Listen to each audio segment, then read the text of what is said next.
Hi, ఏంటి చాలా బిజీగా ఉన్నారా? బిజీగా ఉన్నా పర్వాలేదు, మీ అపాయింట్మెంట్ కావాలి. మీ అపాయింట్మెంట్ మాత్రం కాదు, మీ అమ్మ, నాన్న, తాతయ్య, బామ్మ, అన్న, వదిన, తమ్ముడు, చెల్లెలు, చిన్న బాబాయ్ వాళ్ళందరినీ మీట్ అవ్వాలని ఆశపడుతున్నాను. మీ విక్రమ్గా కాదు, కృష్ణగా. జూలై 15th నాన్న రిలీజ్. నోట్ చేసుకోండి. వెన్నెల నైట్ వస్తుంది, నేను మేడం పట్టించుతాం. ఇది కామెడీ సినిమానా?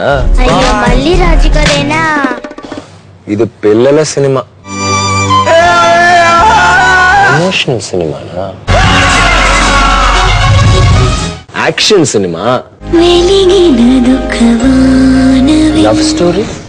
ఈ డౌట్లన్నీ మీకు ఉన్నాయి కదా? డౌట్ ఏవద్దు, ఇది ఇవన్నీ ఉన్న ఒక ఫ్యామిలీ సినిమా. జూలై 15 నాన్న రిలీజ్.